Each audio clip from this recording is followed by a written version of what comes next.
الأنبياء والمرسلين وعلى آله وصحبه أجمعين. سبحانك لا علم لنا إلا ما علمتنا إنك أنت العليم الحكيم. رب اشرح لي صدري ويسر لي أمري واحلل عقدة من لساني يفقه قولي ولا حول ولا قوة إلا بالله العلي العظيم. أما بعد، Alhamdulillah bertemu pada pagi ini dalam kuliah duha. Dan sebelum saya membicarakan satu tajuk ringkas untuk pagi ini, ada satu dua soalan yang saya dapat untuk saya jawab pada pagi ini walaupun secara ringkas. Saya tengok soalan ni pun nak main tak sat ni. Bukan nak mainan, nak sampai sini ya. Tadi masa soalan ni sampai saya tidur. Tuan-tuan main mengaji daripada pukul 7.30, pukul 8.30, 9.30. Tuan-tuan mengaji, saya tidur. Kalau saya mengajar, tuan-tuan tidur pula semua. Bayar balik. Kemarin program saya penuh sampai ke malam, sampai ke lepas Isya. Jadi hari ni letih tidur. Makin-makin tidur, main terus. Tu yang main sayur. Buka-buka tengok ada soalan ni. Jadi tak apa, kita bincang soalan ni sikit. Ada tentang solat qasar jamak yang dikemukakan di sini. Baru ni PKP saya pi Sungai Petani. Hari tu ada roblok tang bidung, kereta panjang. Lepas tu hak jaga tu tanah saya. Encik Nabi mana? Daripada mana? Daripada Guang. Nabi mana? Sungai Petani. Buat apa? Pergi bank. Awak di Guang tak ada bank? Guang gurun tak ada bank? Ada, tapi bank lain. Ni nak pergi bank mana? Bank muamalat. Di Guang bank yang Islam ada. Tak apa jalan. Jadi saya nak abang nak kereta banyak belakang. Tadi saya jawab panjang-panjang, jawab pendek-pendek ni kita nak mengajar banyak lagi, jadi saya jawab pendek-pendek. Kita mengajar dia pula. Jadi soalan yang pertama, dia tanya berapa harikah diharuskan untuk sembahyang qasar jamak bagi seorang yang bermusafir. Jadi seorang yang nak bermusafir, jawapan ringkas dia 3 hari sahaja. Kalau kita nak pergi satu-satu tempat tu, kita dah target nak duduk di sana 5 hari ataupun seminggu, maka di situ bila kita sampai di situ, kita dah tak boleh qasar jamak, kerana kita duduk di sana lebih daripada kadar hari yang ditetapkan. Kalau kita pergi di sana hanya nak duduk sehari, nak duduk 2 hari, nak duduk 3 hari, bolehlah qasar jamak. Saya duduk Alustang, saya pergi Kuala Lumpur, nak duduk rumah anak saya selama 3 hari. Maka di perjalanan boleh qasar jamak, di rumah dia boleh qasar jamak, kerana saya dah duduk 3 hari ke bawah. Mana dalil 3 hari? Nabi SAW sembahyang qasar jamak selama 3 hari di Mekah sewaktu pergi buat haji. Ada ulama kata kerana ibadat haji, ada ulama kata kerana baginda bermusafir. Jadi kerana alasan baginda masih bermusafir, maka baginda qasar jamak 3 hari. Daripada hadis inilah diletakkan dalam kitab-kitab fiqh, merupakan dalil kenapa fuqaha kita kata 3 hari, kerana Nabi SAW buat qasar jamak 3 hari. Jadi kalau kita duduk di Kedah, dia Ustaz, kita nak pergi Kuala Lumpur, kita duduk sana seminggu, maka kita dah tak boleh qasar jamak ketika sampai. Di perjalanan boleh. Baik. Tu ada orang kata sampai 18 hari tu. Tu cerita kedua. Saya cerita 3 hari dulu. 3 hari itu pula tak termasuk hari masuk, hari keluar. Kalau campur jadi 5. Macam orang kata Nabi SAW wafat ketika berumur berapa? Ulama kata 63 tahun. Ada ulama kata 65 tahun. Kenapa kira 65? Kerana kira hari tahun lahir dengan tahun wafat. Maka jawapan 63 pun betul, jawapan 65 pun betul. Cuma cara kira saja. Hak 63 dia tak kira tahun lahir dengan tahun wafat. Tahun lahir walaupun sebulan, tahun wafat walaupun 2 bulan, tak kira. Maka 63. Kalau dia kira tahun lahir sebulan 2, ke tahun wafat sehari 2, jadi 65. Ni pun sama. 3 hari 3 malam tu tak termasuk hari masuk ke tempat, hari sampai tempat itu dan hari balik pada tempat itu. Kalau campur hari masuk dengan hari keluar, jadi 5 hari. Contoh mudah faham. Sekarang ini hari Ahad. Sagi saya naik bas pukul 2 petang daripada Kuala Lumpur pergi Kuala Lumpur. Pukul 2 nak sampai sana pukul 6 jam. 3, 4, 5, 6, 7. Saya naik pukul 3 lah, mudah faham. Saya naik pukul 3 petang daripada Kuala Lumpur. Saya sampai sana pukul 8 malam. 4, 5, 6, 7, 8, 9. Pukul 9 malam saya sampai. Atau pukul 8 malam, mudah. Saya sampai di Kuala Lumpur, rumah yang saya nak duduk tu tepi stesen bas contoh dia, pukul 8 malam. Saya bertolak sini petang Ahad. Saya sampai sana malam Isnin, pukul 8 malam lepas maghrib. Hari dalam Islam bermula daripada maghrib. Jadi bila saya sampai 8 malam ni, hari saya sampai adalah hari Isnin. Kalau ikut orang putih tak masuk lagi Isnin pukul 12 malam dia masuk. Tapi ikut tarikh Islam, maghrib dah masuk dah. Maka bila saya sampai pukul 8 malam, hari saya sampai adalah hari Isnin. Saya nak balik pada sana hari Isnin tak kira. Saya nak duduk sana Selasa, Rabu, Khamis. Saya nak balik pada sana hari Isnin. Pukul berapa hari Khamis? Pukul berapa hari Khamis? Pukul 6 petang. Beli tiket lah 6 petang naik bas daripada situ balik ke Kedah. Hari Khamis saya balik. Saya sampai hari Isnin. Hari Khamis saya bukan balik malam Jumaat. Kalau malam Jumaat dikira lebih dah. Saya balik sebelum maghrib hari malam Jumaat. Berarti saya sampai hari Isnin, saya balik hari Khamis. Saya duduk sana Selasa, Rabu, Khamis. Maka semua untuk qasar jamak. Kira 5. Hari masuk tak kira, hari balik tak kira, hari Isnin tak kira, hari Khamis tak kira. Yang kira hanya Selasa, Rabu, Isnin, Selasa, Rabu, Khamis. Silap kira dah. Saya balik hari Jumaat. Masuk hari Isnin. Selasa hari pertama, Rabu hari kedua, Khamis hari ketiga. Saya balik hari Jumaat pukul 6 petang. Maka saya dah beli tiket dah, saya target dah, saya habaq dah kat keluarga saya di sana, anak saya di sana. Saya ayah mak nak pergi duduk rumah kamu, saya nak sampai rumah kamu pukul 8 malam ni. Nak balik pada rumah kamu pukul 6 petang Jumaat. Malam ni malam Isnin. Isnin tak kira kerana hari masuk, Jumaat tak kira kerana hari balik.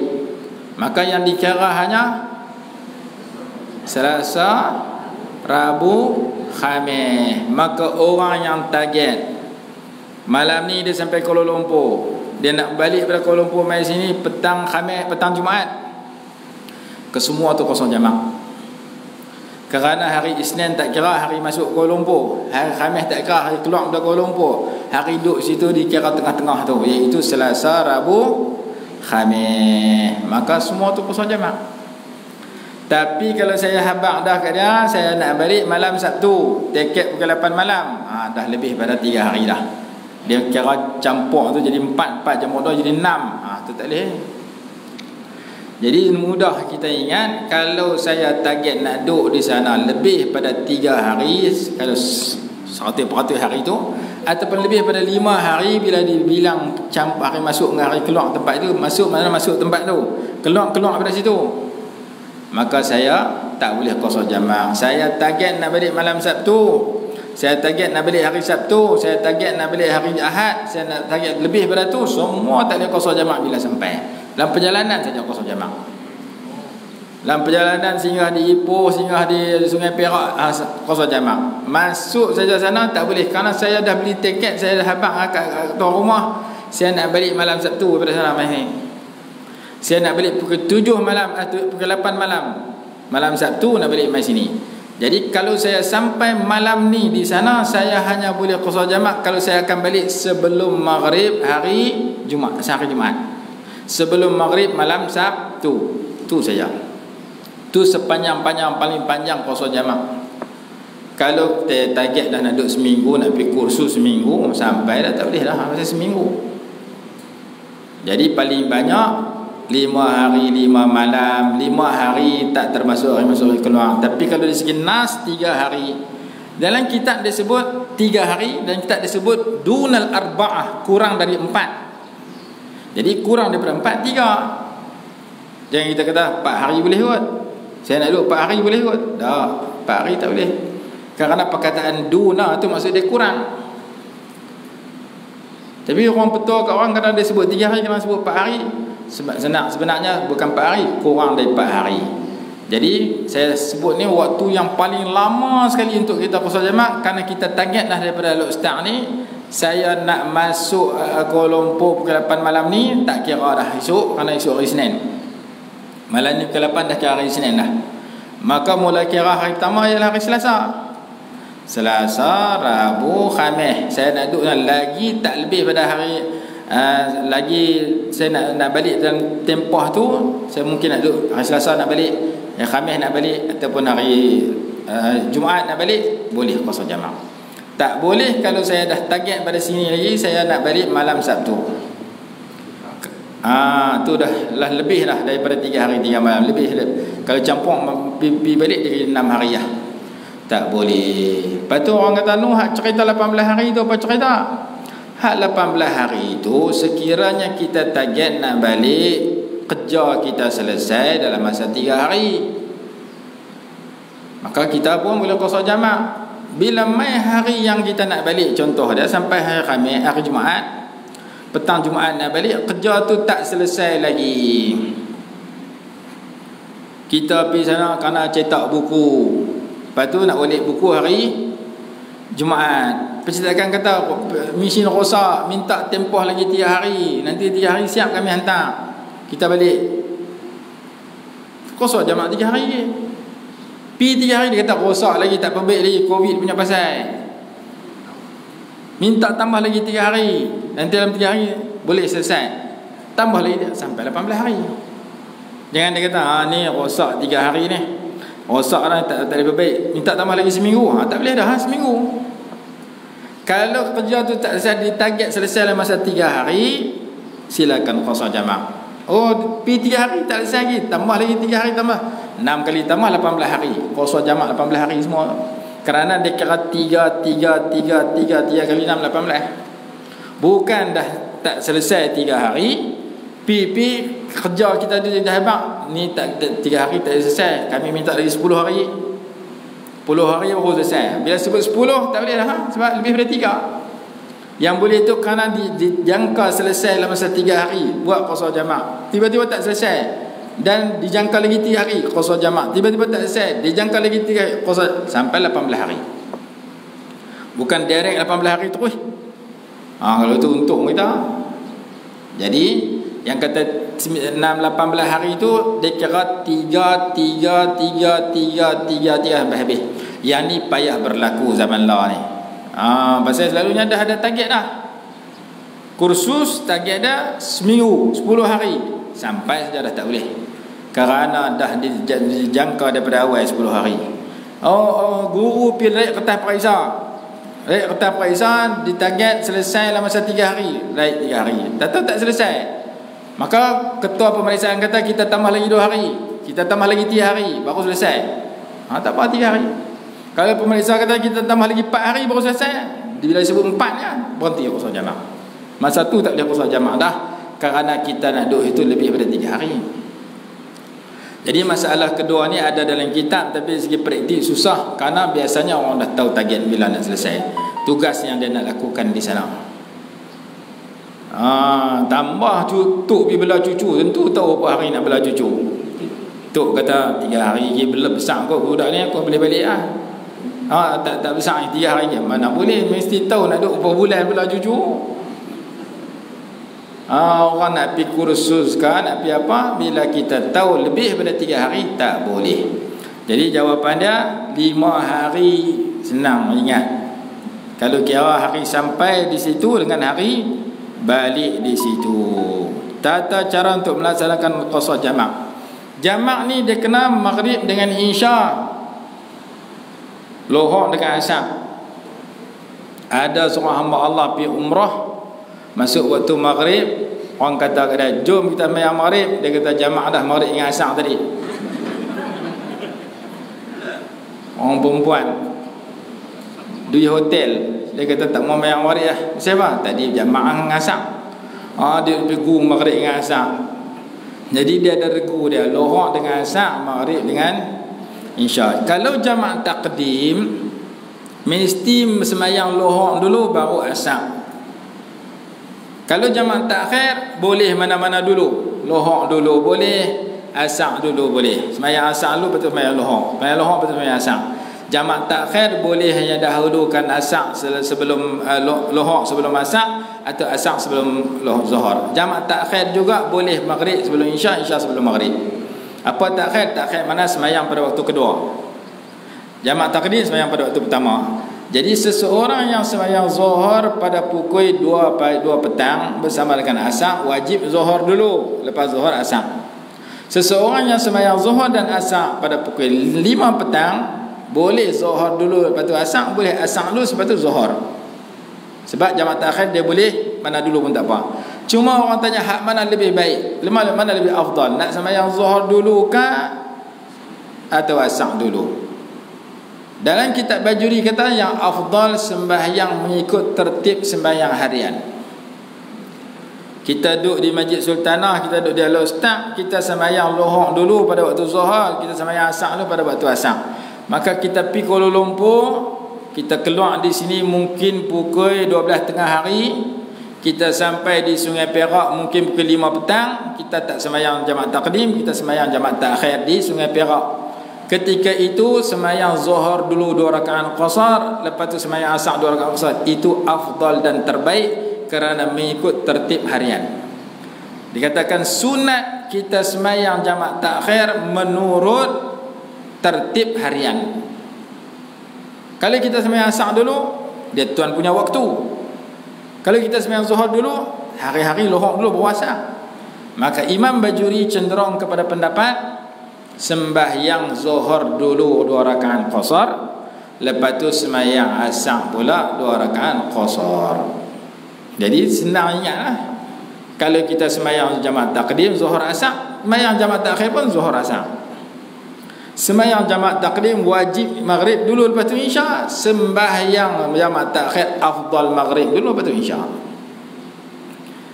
Kerana mengikut tertib. Walaupun kita tidak menafikan ada pendapat kata yang insya-Allah waktu maghrib kerana ini tuan punya waktu, tetapi pendapat tu boleh diamalkan, dan yang dari segi afdalnya Imam Bajuri kata afdal jenis tertib harian. Itu satu masalah. Yang kedua, jamak takdim ni wajib berturut-turut. Kalau kita senggang masa lama, putus berturut-turut, maka tak boleh jamak dah. Lepas sembahyang zuhur, mangkit qamat, terus sembahyang asar. Jangan lepas sembahyang zuhur wirid dulu, sembahyang ba'diyah dulu, lepas tu baru sembahyang asar, tak boleh. Putus mualat mana berturut-turut. Wajib berturut-turut dalam jamak takdim. Jamak takhir sunat berturut-turut. Jadi tak boleh duduk wirid lama, ataupun lepas sembahyang zuhur sat duduk tunggu siapa tak sembahyang asar, tunggu kawan dia pergi tandas, tunggu dia berak kencing lama tu, dia habis semayang dia main baru kami nak main asar jamaah takhir, putus mualat. Dia tak boleh sengkang lama. Sengkang lama tu kadar 2 rakaat yang ringkas. So dia bagi salam lapak, telan roti 2 biji mayang. Boleh gagah air pasal tak. Habis bagi salam terkentut, pergi ambil semayang, main semayang, boleh lagi, tak putih mualat ni. Tapi yang biasa diamalkan selepas bagi salam terus qamat, terus semayang. Tak ada wirid dah, tak ada ba'diyah dah. Nak semayang juga lepas pada tu.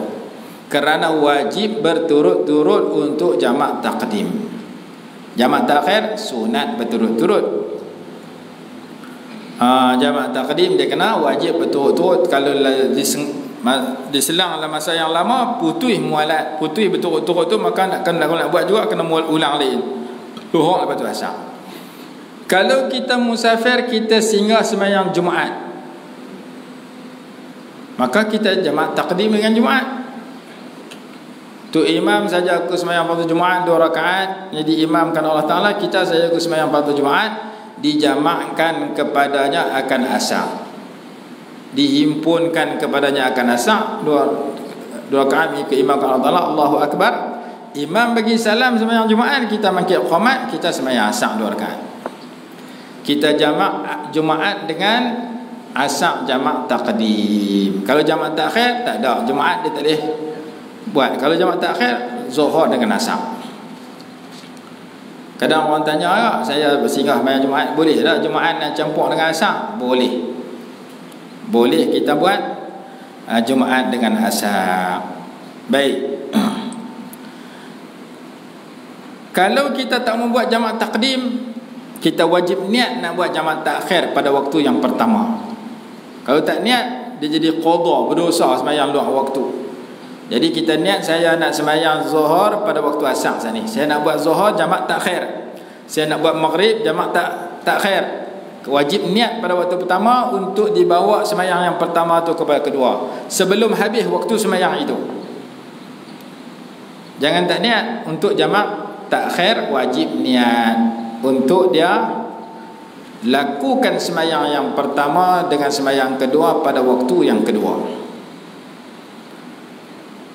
Ada orang tanya, saya pi musafir, saya sembahyang, lepas sembahyang tak jadi musafir, macam mana sembahyang saya? Naik kereta daripada sini keluar pada Masjid Sultanah ni, rumah di Masjid Sultanah ni pukul 12.45 tengah hari. Sampai Tanggurun pukul 1.30 masuk zuhur. Kita takut lagi jam ke apa kot jalan, kita bawa kereta sendiri. Kalau jam nak berhenti ambil sembahyang tepi lubang raya payah, dah masuk zuhur dah. Kita sembahyang siap-siap jamak taqdim, zuhur, asar, qasar, jamak 2 rakaat di gurun. Saja aku sembahyang fardu zuhur, dihimpun dijamakkan kepadanya akan asar 2 rakaat, tunaikan Allah Taala, Allahu Akbar. Nakik pula yang kedua, saja aku sembahyang fardu asar 2 rakaat, qasar kan Allah Taala, Allahu Akbar. Bagi salam, bunyi handphone. Selesai dah sembahyang jamak qasar, lohor 2 rakaat, asar 2 rakaat, pukul 1.40 tengah hari. Bunyi handphone, kita pun angkat handphone. Halo, siapa? Jiran tepi rumah. Awak, mati dah Kak Nam hang. Jiran tepi rumah nama Kak Nam, mati. Bila? Baru 5 minit tak sat. Kalau tu saya tak pergi Kuala Lumpur, nak pergi Kuala Lumpur, nak makan angin lah, nak makan mi udang lah sana, nak pergi ziarah adik-beradik. Tak tahu jiran tepi rumah baik sangat, mati. Cancel musafir. Bincang dengan bini kita, kita tak pergi Kuala Lumpur, kita pergi esok. Lah ni kita kona balik pergi ziarah mayat tepi rumah kita. Maka pembatalan untuk musafir berlaku selepas bagi salam. Apakah dia kena ulang balik sembahyang lohor asar sini, bila masuk waktu asar apakah dia kena sembahyang 4 rakaat? Tak perlu. Kerana masa dia sembahyang tadi dia sedang bermusafir. Cuma pembatalan musafir itu dilakukan selepas selesai sembahyang. Maka qasar jamak semua dah sah. Saat ni balik rumah masuk asar, dia goyang kaki, tak ada habis sembahyang dah. Abang kata imam, hampir seorang hang tu imam, aku tak mau mayang. Pasal apa? Aku mayang lah tadi pukul 2 petang di gurun. Mayang apa? Qasar jamak. Qasar jamak apa? Gurun kan jauh mana sini pergi gurun berapa kilometer? Hang mazhab Syiah ke apa tu imam tanya? Dah tadi niat Nabi Kuala Lumpur, tapi dah habaq ada orang mati, akhirnya lepas semayang baru batal. Kalau dia batal sebelum semayang, semayang tu kena semayang 4 rakaat. Kalau dia membatalkan niat dia nak musafir tu sebelum semayang, baru ambil semayang, orang telefon kata jiran mati, maka dia kena semayang Zuhur 4 rakaat, asar tak boleh jamak. Jadi masuk asar semayang di rumah dia balik. Tapi oleh kerana pembatalan musafir itu berlaku selepas selesai semayang, maka dia tak perlu ulang balik semayang itu. Kalau nak ulang pun hukum dia sunat. Yang ni kalau dia membatalkan. Hak orang tanya bukan pasal batal. Hak orang tanya dah semayang dah, dia balik naik bas daripada Kuala Lumpur, dia semayang siap-siap dah pukul di Bukit Merah Zuhur dengan asar jamak takdim, ataupun dia semayang siap-siap qasar jamak di Juru dalam perjalanan, jamak takdim pukul 2 petang, semayang Zuhur asar di sana. Daripada Juru balik Melok Stang baru berapa jam? 2 jam contoh dia. Jadi dia dah semayang pukul 2 petang, Zuhur 2 rakaat qasar, asar 2 rakaat qasar, dia sampai rumah dia pukul 4 petang. Asar tak masuk weh. Pukul 5, pukul 4.45 masuk asar. Dia penin, aku nak kena qada, nak kena ulang semayang asar kan tak. Pasal apa? Pasal asar masuk aku dah duduk di rumah. Aku dah semayang asar dah tadi di Juru 2 rakaat. Jawab dia, tak wajib ulang. Lena terus dah semayang dah. Kalau dia ulang juga, hukumnya sunat sahaja. Kerana masa saya semayang Zuhur dan asar tadi, saya sedang bermusafir, maka tanggungjawab asar saya dah buat. Asar di sini saya tak perlu ulang dah, kerana saya semayang awal pada orang, sebab saya dapat keringanan hukum itu. Sama seperti orang yang semayang tarawih waktu maghrib ketika bermusafir. Ni berlaku kat saya di Jeddah. Balik daripada Mekah sampai Jeddah, nak terbang lepas Isya, nak terbang pukul 10 malam. Kami semayang siap-siap, semayang maghrib dengan Isya jamak takdim di airport. Lepas tu semayang tarawih waktu maghrib. Tu Iraq, tu Arab dia hinyak. Ampau umat ajaran mana semayang tarawih waktu maghrib ni. Syarat sah semayang tarawih ialah mesti selepas semayang Isya. Kalau kita semayang Isya pukul 9, tarawih pukul 9. Kalau kita semayang Isya pukul 7.30, pukul 8 malam, tarawih pukul 8 malam. Maka orang yang bermusafir boleh buat pelik pada orang, iaitu sembahyang tarawih waktu maghrib, kerana dia sudah sembahyang Isya pada waktu maghrib.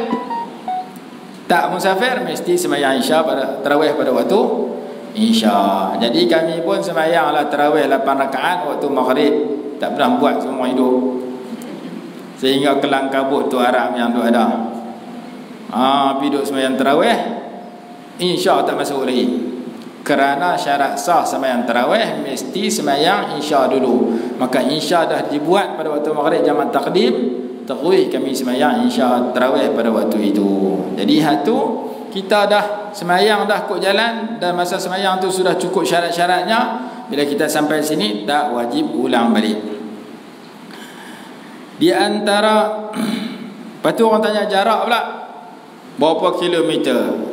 Kalau dalam kira Arab lama-lama dia kata 2 marhalah. Kalau zaman lah kilometer tu buka kitab nu kata macam nu, bila kitabnya kata macam ni, macam-macam pendapat. Ada kata 90 lebih, ada kata 80 lebih. Jadi pendapat yang lebih, yang sebahagian ditulis dalam kitab yang mudah kita rujuk, kalau kitab Syekh Nuruddin Hafizahullah 89 kilometer. Kitab Tuan Guru Ustaz Saleh Haji Ahmad, adik kepada Datuk Hasan, 89 km. Dr. Wahbah Az-Zuhaili dalam kitab Al-Fiqhul Islami dia tu 89 km. Ada sebagian ulama bawah pada tu ni 82, 86, ada macam-macam. Ada kata 90, 91, 92, macam-macam. Jadi kalau nak ambil yang 2-3 orang saya sebut Hasan, maka jarak yang tengah-tengah 89 km ke atas. 89 km pergi sahaja, bukan pergi balik. Campur pergi balik Sungai Petani boleh tak? Pi Sungai Petani 60 balik 60 120 lah. Pi saja 89 km. Di dalam perjalanan seseorang itu berniat untuk solat jamak takhir, contoh menunaikan zuhur dalam waktu asar, tiba-tiba berlaku perkara yang tak dapat dielakkan sehingga habis waktu asar, adakah solat tersebut diqada secara sempurna atau secara qasar? Jadi kita dibolehkan qasar dan jamak selama kita bermusafir. Kalau kita tinggal semayang pada waktu musafir dan kita qada pada waktu musafir, maka silakan qasar jamak. Saya naik bas daripada Alor Setar nak pergi Kuala Lumpur. Saya naik pukul 12 tengah hari. Jadi bas tak berhenti langsung waktu zuhur. Nak berhenti semayang tak boleh. Saya niat nak buat jamak takhir waktu asar. Asar pun tak berhenti juga, dia berhenti maghrib. Kita pergi habaq dah, dia tak mau dengar. Rupanya dia jenis jamak takyah. Driver tu jamaah tak payah semayang terus. Kita habaq dia tak mau berhenti. Nak buat macam mana? Kena muhung driver tu nak terberak dia berhenti. Berhenti saat ni nak terberak. Dalam hati bukan biar Allah esok pun nak berak, tapi kena habaq muhung dia pasal dia jenis tak semayang. Dia dengar terberak dia berhenti, dengar semayang tak mau berhenti, jenis tak mau semayang. Saya kena sadai, cuma bukan saya mohon oleh mohon. Pi Mekah, turun di airport Jeddah waktu subuh. Sampai di hotel daripada Jeddah pi Mekah sejam lebih kurang. Tapi oleh kerana musim haji pula furada, sehari baru sampai. Sampai airport subuh, sebelum subuh sampai hotel lepas insya. Yang perjalanan biasa sejam jadi sehari. Pasal apa? Di airport tu nak tunggu beribah penuh 4 jam lah. Ke 11 pagi orang seorang tak cukup, tak jalan. Pasal haji furada. Haji furada ni bayar 30,000, 50,000, 100,000. Pi ujung-ujung orang nak wukuf dah baru sampai. Pi awal ni selesai lah. Hak pi jenis furada tu ikut nasib. Lagi bas tak penuh, dia ambil orang Mesir, dia ambil orang Indonesia, dia ambil campur penuh 100% baru jalan. Kalau 6 jam tak penuh, 6 jam kena tunggu. Kita panas merelip duduk lambah. Tapi nak buat haji sabar, redha, buat macam mana. Jadi pukul 11 baru boleh bertolak. Tolak pula dia hantar pula. Dah naik orang Mesir naik, orang Arab, orang Indonesia naik, orang dia hantar pergi maktab tu pula. Pergi kena berhenti, turun. Kita orang Malaysia lah kali. Sementara nak sampai, berhenti roadblock tanu, cek tanu, cok pasport tanu. Jadi sampai sebelum subuh di Jeddah, sampai hotel selepas insya. Driver tu tak mau bagi berhenti lohong asar. Ni nak berhenti semayang. Tak sah. Semayang di hotel. Mayang hotel pukul 9 malam, 10 malam sampai hotel. Lohong asar maghrib tak boleh semayang. Akhirnya sampai satu bas semua tak ada semayang. Ni nak pergi buat haji semayang tak pergi. Pasal apa? Driver tu mazhab tak semayang. Celah tu ada seorang mengali, dia pikir pandai, dia pergi kat driver tu, tolong buka pintu. Pasal apa? Nak termuntah, nak terberak, nak terkencing. Dia dengar berak kencing, takut berak alam bas. Buka dia halau. Pergi semayang cepat, aku mohong dia dah. Dia tak faham, dia cakap Melayu. Tak mohong bukan tak semayang. Jadi kalau driver bas, kita naik bas pada Alor Setar pergi Kuala Lumpur, dia tak mau berhenti waktu semayang, kita kena mohong dia. Mohong sunat piramidi kita. Tolong berhenti di mana-mana sesuatu minyak, saya nak terkencing, nak terberak. Takkan kita nak kita berak lambah. Dalam hati bukan nak berak lah, nak berak isu lusa. Maka dia terpaksa berhenti. Tapi kalau ada jenis tak berhenti, tiba-tiba dia berhenti maghrib baru berhenti, maka lohok dengan asar, nama dia keluar waktu. Kita kena sembahyang hormat waktu atas bah. Dah kita dah habaq dah tolong berhenti, dia tak mau berhenti juga, kita kena sembahyang hormat waktu atas bah tadi. Sampai saja maghrib baru dia berhenti, ketika itu lohok dengan asar kita jadi qada. Kita tak berdosa pasal bukan kita yang buat. Kita dah minta berhenti, dia tak mau berhenti, dia yang berdosa. maka kita turun sembahyang maghrib lagi, kita qada lohor, qada asar. Nak qada cara 4 rakaat ke 2 rakaat? Kerana ketika itu kita masih bermusafir, maka qasar jamak dilakukan dalam qada. Kalau masa dia berhenti tu dah masuk sampai tempat destinasi yang kita tuju, kita nak sembahyang, kita naik bas, kita kata pukul 3 petang daripada Kuala Lumpur, ataupun kita nak sampai Kedah, lohor asar tadi kita tak ada sembahyang tabah, dia buat memang tak orang berhenti, dia berhenti di Syahad Perdana tu pukul 8 malam, rumah kita tepi Syahad Perdana, maka kita kena qada di Syahad Perdana tu lohor dengan asar. Boleh tak qasar jamak? Oleh kerana kita dah sampai tempat, kita kena sembahyang sempurna 4 rakaat. Tak boleh qasar jamak kerana masa kita qada kita sudah bermukim, kita sudah sampai kampung kita. Tapi kalau kita rumah kita di Kuala Nerang, kita berhenti sini, boleh qasar jamak di sini. Ni rumah kita tepi Stesen Bas. Stesen Bas di Syahad Perdana, rumah kita taman tepi tu. Maka kita dah sampai tempat, kita kena sembahyang sempurna. Qada yang kita boleh sepatutnya boleh sembahyang 2 rakaat kena jadi 4 rakaat kerana masa kita qada kita sudah bermukim.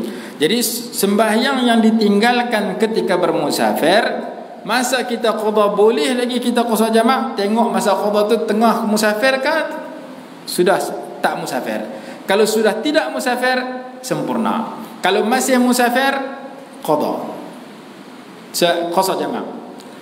Itu satu masalah. Masalah kedua, kita tinggal masa musafir tahun lepas, kita sedang masa musafir tahun ni. Tahun lepas kita musafir pergi Kuala Lumpur, driver bas tak semayang, yang kita pun niat nak semayang, terlupa tak semayang terus, sampai tidur, tak sedang kata tak semayang. Lepas tu balik rumah apa semua, tahun ni nak musafir pula, naik bas yang sama, baru teringat, lah tahun lepas aku tak semayang, tak qada, ambil kelar qada masa musafir. Silakan qasar jamak, kerana ditinggalkan masa musafir, dia qada masa musafir. Tapi kalau tinggal masa musafir, qada masa bermukim, mesti 4 rakaat. Tak berdosa pasal lupa semayang, tak berdosa. Lupa makan, naya. Kalau lupa puasa, boleh makan, untung. Lupa kata puasa, main time tengah hari lupa kata puasa, makan sepinggan baru sedap puasa balik. Itu untuk. Jadi kalau terlupa semayang tak berdosa, kerana kita terlupa, kita sedap, kita qada. Jadi jawapan dia, sembahyang yang ditinggalkan ketika bermukim, kita nak qada tengah musafir, mesti 4 rakaat, tak boleh qasar jamak. Sembahyang yang ditinggalkan ketika musafir, qada masa mukim, mesti 4 rakaat, tak boleh qasar jamak. Yang boleh qasar jamak, sembahyang yang ditinggalkan ketika musafir dan diqada pada masa musafir juga. Sama ada musafir itu sendiri ataupun musafir waktu lain. Seperti saya buat contoh Azad, musafir tahun lepas, teringat tahun ni, tak apa, 10 tahun lepas musafir, lari baru ingat, qada waktu musafir. Kalau qada di rumah, mesti sembahyang sempurna dan tamam.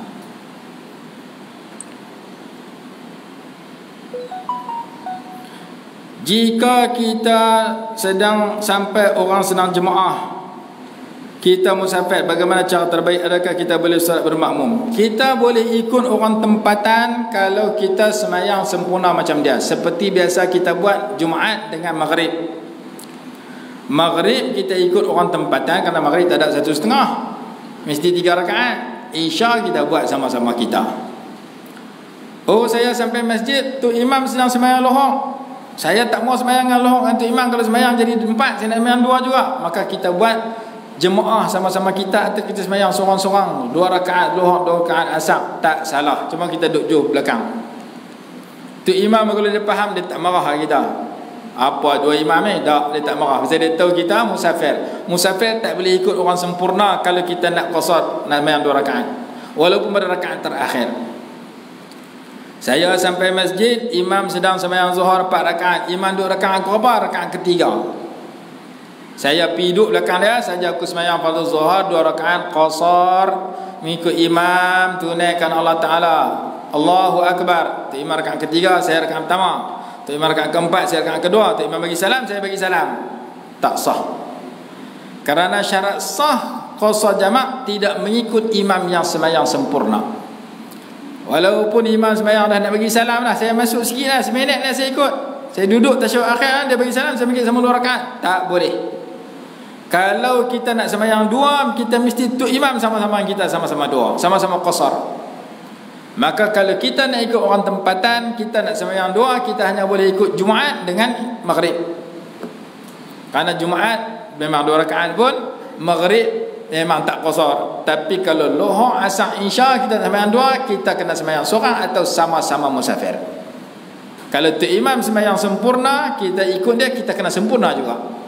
Jadi saya nak buat jemaah juga, maka saya sembahyang Lohor 4 rakaat ikut imam. Saja aku sembahyang fardhu zuhur dijamakkan kepadanya akan Asar 4 rakaat mengikut imam, tunaikan Allah Taala, Allahu Akbar. Tu imam 4 rakaat, kita 4 rakaat. Imam bagi salam, kita makin sembahyang Asar lagi 2 rakaat. Imam duk wirid, kita qamat, kita sembahyang Asar 2 rakaat qasar. Silakan.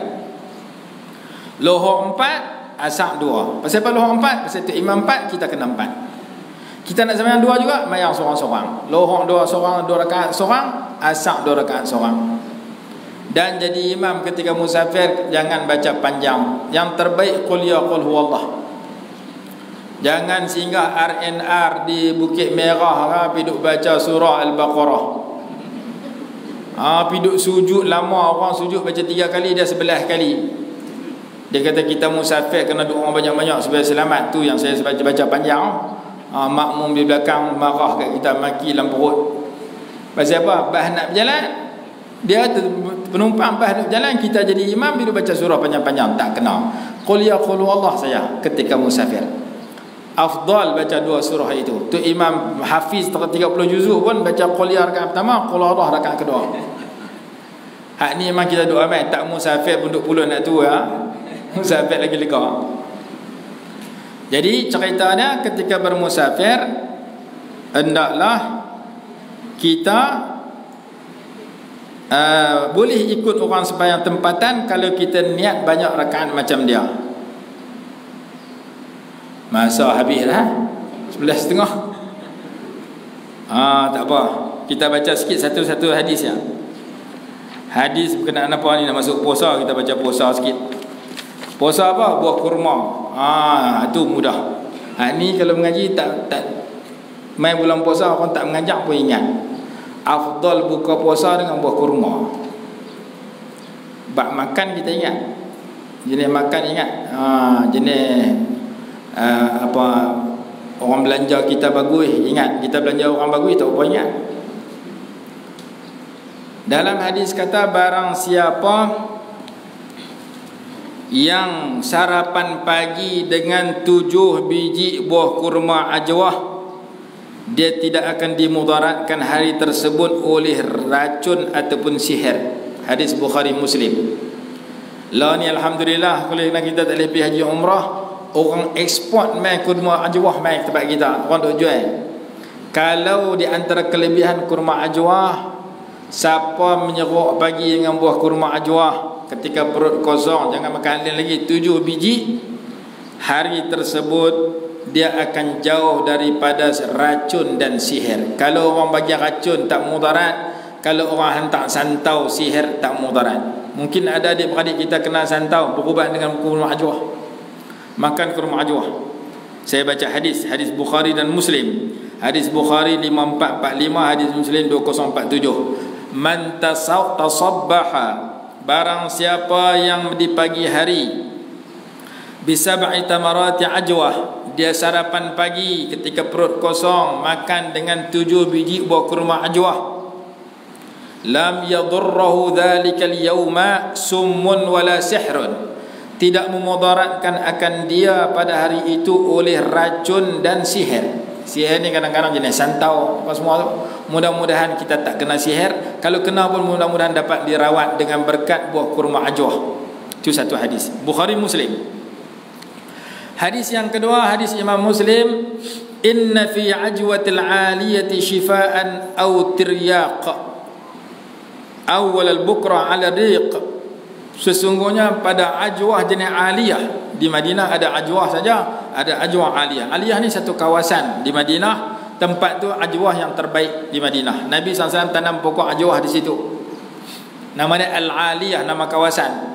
Sesungguhnya pada ajwah aliyah itu syifa, jadi ubat, tiryak, jadi penawar bila dimakan di awal pagi ketika perut kosong. Awal al-bukrah ala riq, ala riq ketika perut kosong, makan dia dulu. Makanan-makanan sunnah ni afdal makan ketika perut kosong. Madu lebah, minyak zaitun, habbatus sauda, kemudian kurma makan ketika perut kosong. Cuka makan lepas perut penuh. Cuka bagi kenyang lu baru makan, ini dia tajam. Tapi lain pada tu makan awal ketika perut habis, lepas tu makan lain. Jadi makan buah kurma ajwah. Yang ketiga, kita baca 3-4 hadis. Fi ajwatil aliyah shifaa'un aw tiryaqun awal al-bukrah 'ala rik, riwayat Imam Ahmad. Tadi Imam Muslim, ni Ahmad, lebih kurang sama. Pada makan kurma ajwah, penawar bagi di awal pagi ketika perut kosong. Hadis yang keempat, riwayat Imam Ahmad, fi ajwatil aliyah awal al-bukrah, siapa makan kurma aliyah di awal pagi ketika perut kosong, dia jadi penyembuh daripada setiap sihir dan setiap racun. Shifa'un min kulli sihrin aw sum. Ini tak sebut berapa biji. Tadi kena makan 7 biji. Yang ni dia tak tahu berapa biji. Makan sebiji pun mungkin masuk, iaitu jauh daripada sihir dan racun. Ada kitab saya tulis, dalam buku tu tulis, siapa yang makan buah kurma di pagi hari tidak akan ditimpa penyakit usus. Bagus makan buah kurma pagi hari, tapi kita orang Melayu tak boleh makan. Kita Darayan, kita Pulun, buah kurma tak boleh pergi, kena sebiji cukup lah. Buah kurma ni bagus untuk usus, bagus untuk mata. Mata kita kelabu makan buah kurma. Cuma buah kurma ni payah dapat, tapi lah alhamdulillah sudah dapat. Orang yang kena penyakit gastrik, saya gastrik ni susah menyerok dengan buah. Pagi-pagi sarapan pagi dengan buah. Nak makan nasi lemak, nak makan roti canai, nak makan nasi tengah hari. Pagi makan buah. Buah apa? Sebarang buah. Buah temikai kah? Buah pisang kah? Buah kurma kah? Buah betik kah? Bagi kenyang dengan buah. Ada orang kena gastrik lama, lepas tu 5-6 tahun berubat, tak mau lega lah. Kali dia kata, saya cuba tengok sarapan pagi dia bagi petua dengan buah, jadi menyerok saya makan buah. Nasi lemak roti canai saya cuti sat. Makan buah sampai kenyang. Mungkin pagi ni saya makan buah betik sampai kenyang, tak makan lain lah. Tengah hari ke malam baru makan yang lain. Jadi saya rawat dengan makan buah tiap-tiap pagi sampai kenyang. Jangan ambil buah masam lah, makan buah limau lah, sakit perut lah. Cara yang sesuai. Mungkin saya makan pisang, saya makan buah kurma, saya makan buah betik, saya makan buah temikai, apa-apa buah. Yang penting saya sarapan pagi dengan buah. Dia kata saya amal sebulan, alhamdulillah Allah makbul, saya dah hilang penyakit itu. Kenapa? Kerana Quran kata elok mula dengan buah. Quran kata dalam dua surah. Satu surah Al-Waqi'ah, satu surah At-Tur. Surah Waqi'ah kata wa fakihatin mimma yatakhayyarun wa lahmi tayrin mimma yashtahun. Makan buah dulu baru makan lain. Kalau kita dah makan petang tengah hari makan kenuri, ada buah di situ, ada lauk ayam, ada sotong, ada ikan, makan buah dulu baru makan nasi dengan lauk. Kita orang Melayu makan buah belakang cuci mulut, tapi dalam kitab makan buah dulu bagus, lepas tu makan yang lain. Kalau kita nak, ni cerita senang, nak buat payah. Dia kata ustaz, sarapan pagi makan apa? Roti canai nasi lemak. Buah abang kat orang sudah.